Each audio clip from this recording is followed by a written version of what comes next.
Bora lá para as últimas e melhores notícias do mundo da bola. Se você chegou até aqui agora, curta o vídeo, se inscreva aqui no canal Arena News. Agora sim, bora pro vídeo. Bora para um giro rápido dos principais jogos da Copa do Mundo. E a Espanha fez mais uma vítima, passou por cima da Áustria e mandou os austríacos embora para casa da Copa do Mundo. A Espanha, que é tida por muitos como a favorita a levantar o caneco da Copa do Mundo esse ano, fez mais uma vítima onde dominou o jogo inteiro e passou por cima. Destaque pro atacante Oyarzabal, que fez 2 gols aí, sacramentando a vitória de 3-0. E se você achava que já tinha visto de tudo nessa Copa do Mundo, a Bélgica e o Senegal acabaram de entregar o jogo mais insano e emocionante de todo o torneio até aqui. A Bélgica buscou uma reação lendária e saindo de um buraco de 2-0 para vencer a partida por 3-2 na prorrogação no último minuto, carimbando a vaga nas oitavas de final de um jeito que ninguém consegue acreditar ainda. O jogo parecia completamente perdido para a Bélgica. O Senegal foi o dono da partida por mais de 80 minutos, abrindo o placar no primeiro tempo e ampliando no começo da etapa final com um golaço. Com 2-0 no placar, a torcida africana já fazia a festa e a eliminação belga parecia inevitável. O clima em campo era de puro abatimento para os europeus. Mas aí, como sempre, foi a estrela dos grandes craques que brilhou e a mística da Copa do Mundo entrou em ação. Aos 86 minutos, quando a esperança já estava no fim,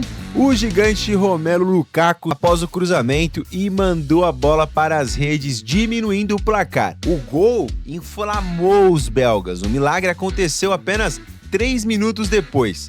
E aí, aos 89 minutos, o Tielemans apareceu de surpresa na área para empatar de cabeça, deixando o Senegal em estado de choque e arrastando o drama para a prorrogação. Na prorrogação, o cansaço bateu forte e o teste para cardíaco foi ao limite. Quando todo mundo já aceitava que a vaga seria decidida nos pênaltis, veio o lance que vai dar o que falar ainda. Aos 120 minutos, já nos acréscimos do tempo extra, o volante Camara derrubou o Tielemans dentro da área. O árbitro não marcou nada no campo, mas o VAR chamou, revisou o lance e confirmou a penalidade máxima para a Bélgica. Com uma pressão absurda, o próprio Tielemans bateu com uma frieza de outro mundo no ângulo, no lance da partida, decretando a virada por 3-2 e marcando o gol mais tardio da história das Copas do Mundo.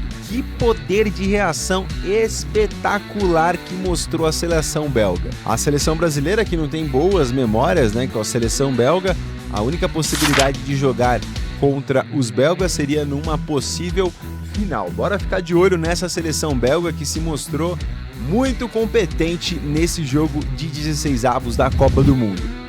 Bora falar da seleção brasileira agora, porque a contagem regressiva começou e o técnico Carlo Ancelotti deu o pontapé inicial hoje para definir o time titular que terá a missão mais pesada da seleção brasileira nessa Copa do Mundo: encarar a Noruega do artilheiro Haaland em um duelo de vida ou morte no mata-mata. A partir do treino de hoje, Ancelotti começa a desenhar a estratégia para o jogo que vale vaga nas quartas de final.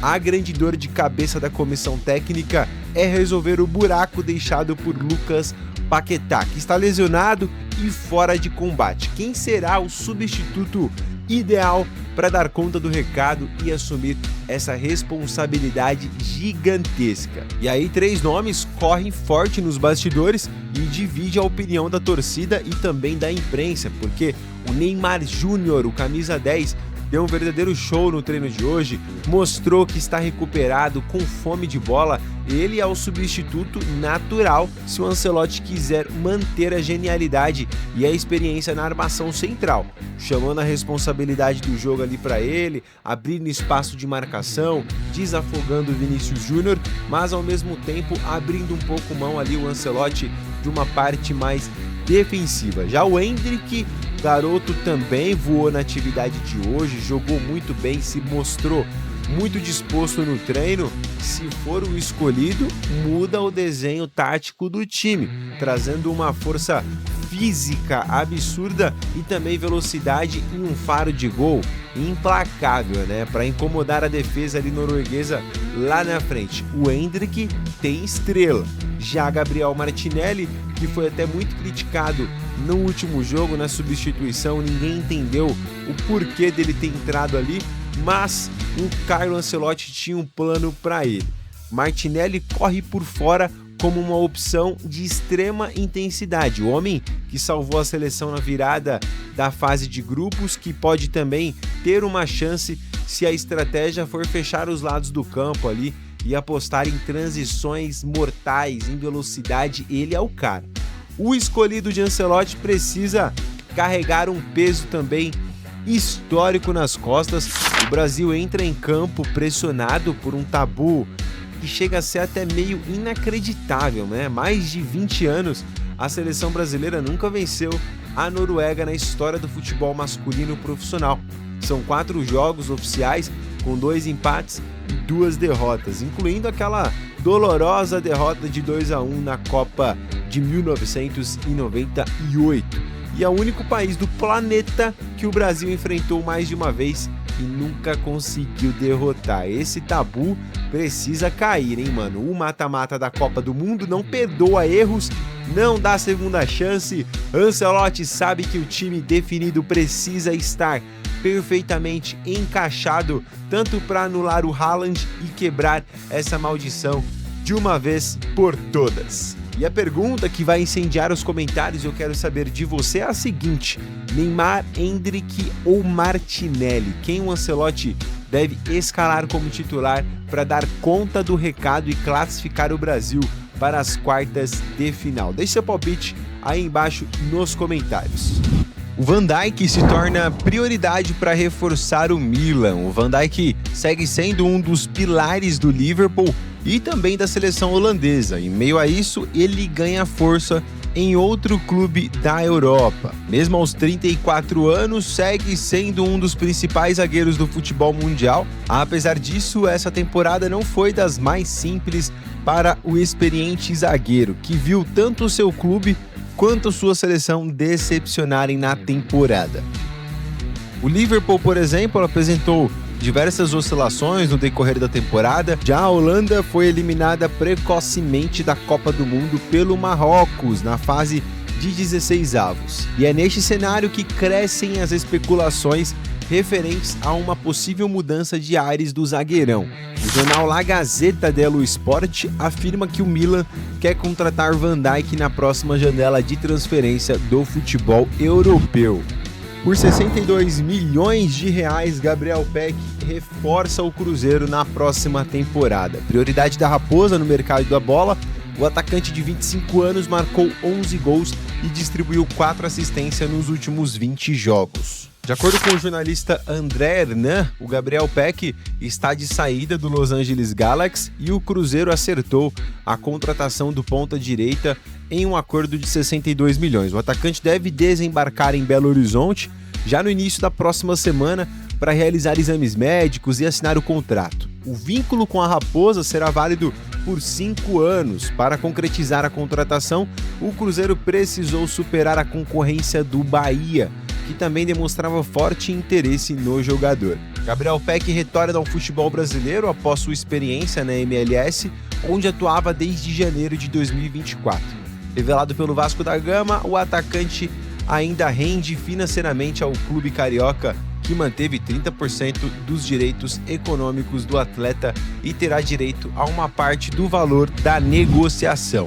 E o garoto para ter personalidade, esse Endrick, ele participou da coletiva de imprensa hoje da seleção brasileira e deu um verdadeiro show. Bora acompanhar. E não, eu tenho uma relação muito boa com o Ney. A gente pode ficar brincando depois dos treinos, jogando carta ali, a gente fica trocando resenha. Em uma folga eu pude estar com ele também, a gente pôde conversar, ele pôde falar comigo. E é muito importante conversar com essas pessoas que são os capitães da seleção, não só o Ney, mas como o Marquinhos, o Casão, o Alisson.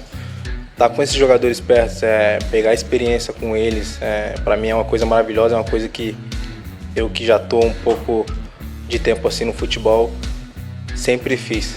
Com o Gustavo Gomes no Palmeiras, sempre perguntava para ele o que ele achava, o que eu poderia fazer, porque estar de pessoas inteligentes, pessoas que entendem do futebol, você procura saber mais disso, é muito bom, e não está sendo diferente com o Ney, eu converso com ele nos jogos, e a gente senta lado a lado ali também quando tá no banco.